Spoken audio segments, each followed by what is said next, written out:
So, the London Labour Party account released a hit list of Green candidates yesterday in order to try and scare away voters. However, it's massively backfired.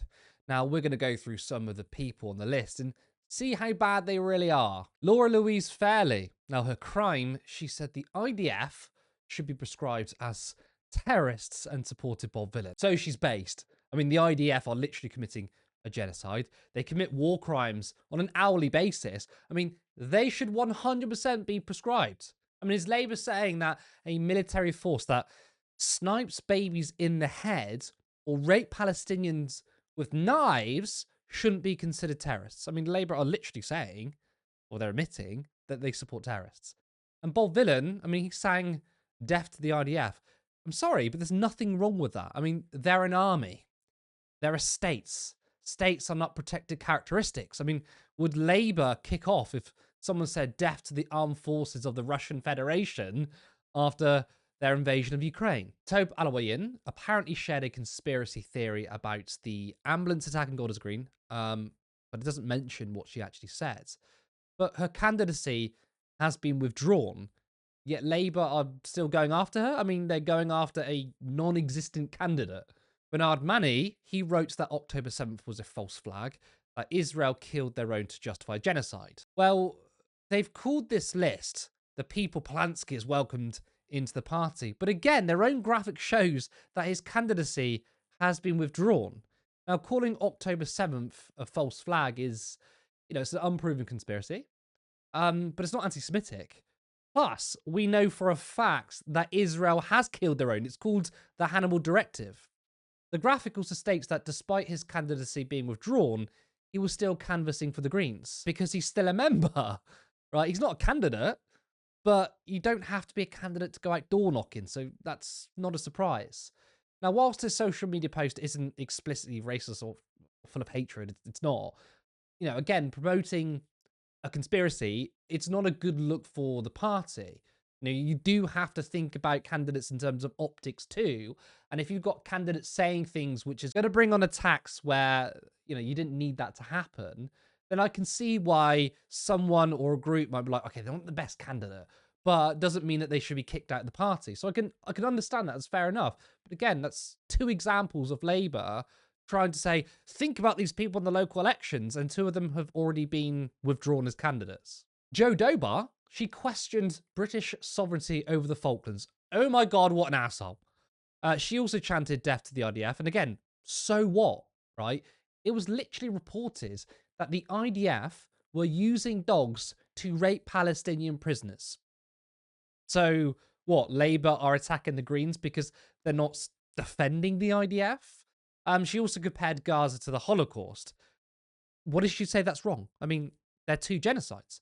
And Israeli politicians use language that is almost exactly the same as what the Nazis used. Again, she's a pretty base candidate.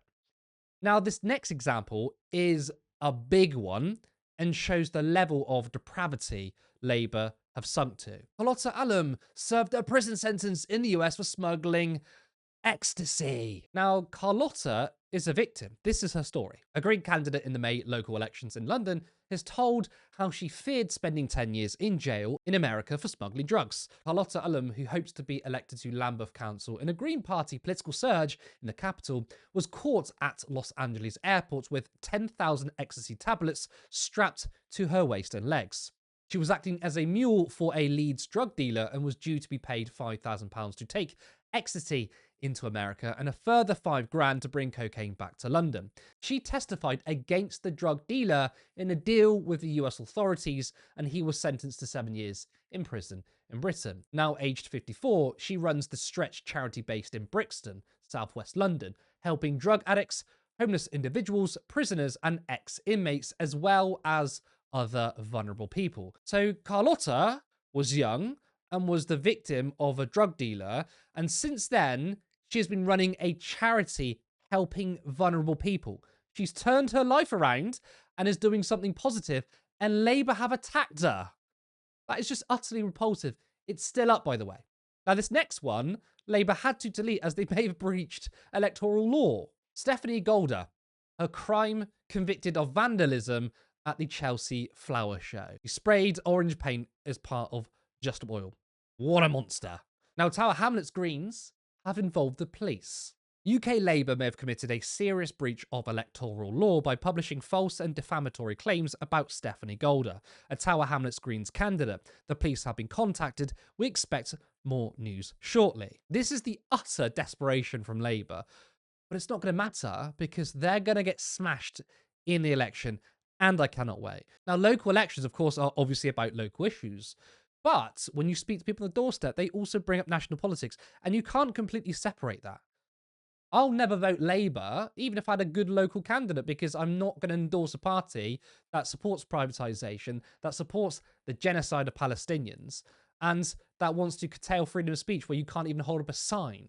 Local elections are about potholes and bins, but they're also about the national picture. So if you're not sure who to vote for and you're stuck between Labour and the Greens, I would really urge, especially in a place where the Greens can win, to consider voting Greens, because at the end of the day, the Labour Party are utter bullies. They are running a relentless smear campaign on top of the corporate media going into overdrive against Zach Polanski. I mean, it's no coincidence that this last week we've suddenly seen so many articles attacking Zach and the Greens. Like, it's so transparent that the corporate media and those with power and wealth don't want the Greens to do well, because guess what? They want to nationalize our public services so they're used for people instead of profit, and they want to increase taxes on the rich, including a wealth tax. They also don't support genocide. So I think it's really important. I mean, if you're living in Wales, I think you definitely vote for Plaid, by the way, because Plaid are the best, our best place to beat reform. But in England, I think, in most cases, I think it's important to vote for the Greens because Labour need to be destroyed.